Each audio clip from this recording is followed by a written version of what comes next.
I den her video, der vil jeg vise, hvordan man trin for trin kan udlede den her formel for ændring i mekanisk energi, som er så den, man kan se hernede. Ja.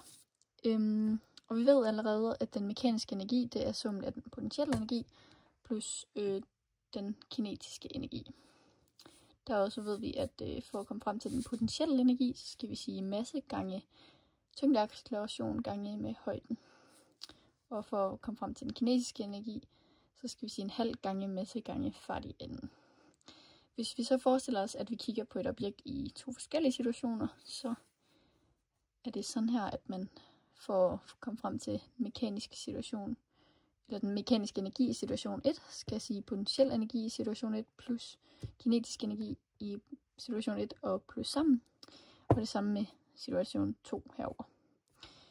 Og hvis man så skal finde delta, altså ændringen i den mekaniske energi, så skal man altså sige delta mekanisk energi er lige med mekanisk energi i situation 2 minus med den mekaniske energi i situation 1. Og hvis vi så sætter de her udtryk ind fra herop,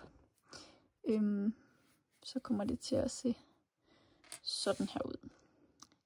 Ja. Og nu vil jeg gerne udvide de her parenteser, og når vi så har et minus foran parentesen her, så skal fortegnet altså ændres ind i parentesen her, så det bliver til et minus i stedet for et plus. Og på den måde kan jeg så ophæve de her parenteser.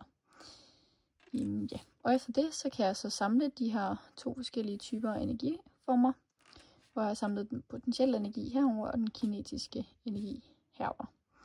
Og det er altså også det samme som at skrive delta mekanisk energi er lige med delta, som er ændringen i potentiel energi plus ændringen i den kinetiske energi.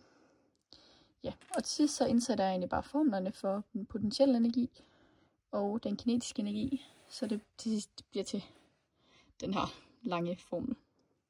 Ja. Så det var egentlig bare, hvordan man udleder den her formel for ændringen i mekanisk energi. Og kort sagt, så viser den her formel egentlig, hvordan energi det kan skifte mellem potentiel og kinetisk form, mens den samlede mekaniske energi, den altid vil være bevaret. Så hvis et objekt det mister potentiel energi, så får det altså i stedet kinetisk energi eller omvendt. Og den samlede mekaniske energi, den ændrer sig altså kun, hvis noget det går tabt, og det kan det fx gøre til varme, altså termisk energi, eller til friktion.